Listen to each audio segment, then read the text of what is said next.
भारतीय इतिहास इतना समृद्ध है कि यहाँ पर हर एक शासक की एक अलग ही कहानी है और हर एक साम्राज्य की एक अलग गाथा।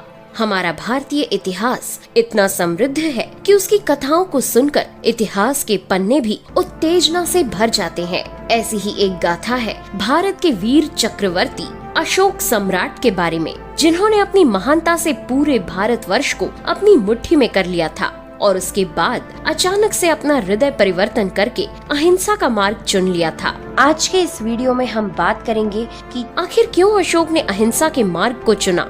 304 ईसा पूर्व में राजा बिंदुसार और रानी धर्मा के पुत्र ने पाटलिपुत्र में जन्म लिया। राजा बिंदुसार को अपने पुत्र के मुख में आने वाले तेज से ही इस बात का आभास हो रहा था कि वो पुत्र आगे जाकर उनके साम्राज्य को विस्तारित करेगा और आगे जाकर उन्होंने अपने पुत्र का नाम रखा अशोक। ऐतिहासिक लेखों के अनुसार राजा बिंदुसार की 16 पटरानियां थी और उनके 101 पुत्र थे, जिनमें से एक अशोक भी थे। अशोक का एक बड़ा भाई था जिसका नाम सुशीम था और राज परंपराओं के अनुसार जो पुत्र सबसे बड़ा होता है उसी को युवराज घोषित किया जाता है। इसी कारण कुशल होने के बावजूद तक्षशिला का शासन सुशीम को दिया गया, लेकिन इतिहास के कुछ पन्ने बताते हैं कि सुशीम को पूर्णतः राज्य शासन नहीं दिया गया था। लेकिन सुशीम के अकुशल प्रशासन के कारण उस क्षेत्र में विद्रोह पनप उठा। ऐसे में राज्य दरबार में हर किसी को पता था कि राजपुत्र अशोक के अलावा कोई भी इस विद्रोह को नहीं रोक पाएगा और इस बात को जानकर अशोक को ही जनता में पनप रहे उस विद्रोह को शांत करवाने के लिए भेजा गया। जैसे ही लोगों ने ये बात सुनी कि अशोक खुद उनके विद्रोह को सुलझाने के लिए आ रहे हैं, उन्होंने विद्रोह ही बिना किसी समस्या के खत्म कर दिया। इस बात से पूरे साम्राज्य में अशोक की और भी ज्यादा प्रशंसा हुई और अशोक पहले से भी कई गुना अधिक प्रसिद्ध हो गए। लेकिन इस प्रसिद्धि से उसके बड़े भाई सुशीम को डर सताने लगा कि अगर अशोक की प्रसिद्धि अत्यधिक रूप से पूरे साम्राज्य में फैल गई तो कहीं ऐसा ना हो कि उसकी राजगद्दी खतरे में पड़ जाए। इसी भय के कारण उसने सम्राट बिंदुसार को कहकर अशोक को निर्वास में डाल दिया और इसी निर्वास का पालन करते हुए अशोक कलिंग चले गए। वैसे तो अशोक काफी क्रूर स्वभाव के थे, लेकिन फिर भी वो बौद्ध गुरुओं के साथ रहकर अपने क्रोध पर काबू पाना सीख गए थे। सुशीम के जुल्मों से तंग आकर प्रजा बार बार अशोक को उकसाया करती थी और जब वो शांति से आश्रम में अपने दिन बिता रहे थे, उसी दौरान उन्हें ये जानकारी मिली कि उनके सौतेले भाइयों ने उनकी माँ की हत्या कर दी है। इस खबर को सुनने के बाद अंततः अशोक की शांति और उनके मौन ने जवाब दे दिया। क्रोध से भरे अशोक ने अपने 99 सौतेले भाइयों की हत्या कर दी और अंततः सिंहासन की बागडोर 270 ईसा पूर्व में अपने हाथों में संभाली। सत्ता संभालते ही अशोक ने पूर्व तथा पश्चिम दोनों दिशाओं में अपना साम्राज्य फैलाना प्रारंभ किया। उसने केवल 8 वर्षों में आधुनिक असम से ईरान की सीमा तक अपना साम्राज्य विस्तृत कर लिया और बन गया भारत का इकलौता चक्रवर्ती सम्राट।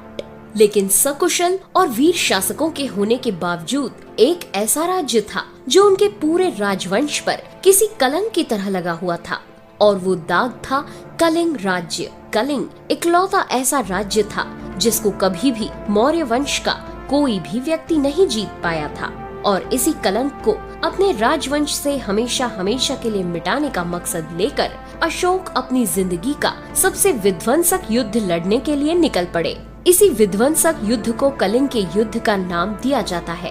काफी घंटों लड़ने के बाद कब किसकी जीत हो सकती थी, इसके बारे में किसी को कोई अंदाजा नहीं था। किसी व्यक्ति को ये भी नहीं समझ आ रहा था कि वो किसका खून बहा रहा है। बस सब हवा में अपनी तलवार चला रहे थे और हर किसी का खून बहा रहे थे। इस खूनी खेल के बाद अंततः अशोक ने कलिंग की लड़ाई जीत ली और अपने राजवंश का पहला और इकलौता ऐसा शासक बना जिसने कलिंग राज्य को भी अपनी मुट्ठी में कर लिया था। लेकिन इस युद्ध में लगभग 1 लाख सिपाहियों की मृत्यु हो गई और 1.5 लाख सिपाही बुरी तरह घायल हो गए। अशोक सिपाहियों की मृत्यु और घायल हुए सैनिकों के आंकड़ों का आंकलन करने के लिए युद्ध भूमि में निकले। और तभी उन्हें युद्ध भूमि में दूर एक बौद्ध भिक्षुक खड़ा हुआ दिखा। वो बस एक सामान्य भाव लेकर किसी भिक्षुक की तरह ही अशोक की ओर देख रहा था। जैसे ही सम्राट अशोक उस भिक्षुक के पास आए, उस भिक्षुक ने सम्राट अशोक की प्रशंसा करनी शुरू कर दी। उस भिक्षुक ने कहा, आप तो इतने बड़े सम्राट हैं कि आपने अपने सामने बड़े बड़े साम्राज्यों का सिर झुका दिया। अगर आप इतने ही महान राजा हैं, तो क्या आप इस अबोध और निर्दोष बालक में जान डाल सकते हैं? और ये शब्द कहते ही उसने एक कुछ ही महीनों के मृत बालक को अपनी गोद में लेकर सम्राट अशोक के सामने रख दिया। वो भिक्षुक मौन था। उसकी आंखें सवाल कर रही थी कि आखिर इस अबोध शिशु की क्या गलती है जो इसने भी इस विध्वंसक युद्ध में अपनी जिंदगी गंवा दी। अशोक काफी देर तक उस भिक्षुक की आंखों में देखते रहे और उनके मन में एक अलग ही संग्राम शुरू हो गया। वो समझ नहीं पा रहे थे कि वो उस भिक्षुक को क्या जवाब दें, और अंत में उनकी आंखों में करुणा का एक आंसू छलक पड़ा और उस एक क्षण में सम्राट अशोक का हृदय परिवर्तित हो गया। जो सम्राट अशोक क्रोध के आवेश में आकर राजगद्दी की ओर आए थे, उस क्रूर राज्य शासक को अशोक ने एक बार फिर से अलविदा कह दिया और एक बार फिर से उन्होंने शांति के मार्ग को अपनाने का निर्णय लिया और युद्ध क्रियाओं को सदा के लिए बंद कर देने की प्रतिज्ञा की। एक भिक्षुक की तरह ही बौद्ध धर्म के उपदेश को विश्व की विविध जगहों तक पहुंचाते हुए उन्होंने अपनी जिंदगी के आखिरी कुछ साल व्यतीत किए। उनके पुत्र महेंद्र तथा पुत्री संघमित्रा ने भी बौद्ध धर्म के प्रचार में योगदान दिया और विश्व में अहिंसा का संदेश पहुंचाया। लगभग 232 ईसा पूर्व में उनकी मृत्यु हुई और अशोक की मृत्यु के बाद मौर्य राजवंश लगभग 50 वर्षों तक चला और फिर अंततः मौर्य साम्राज्य का भी पतन हो गया।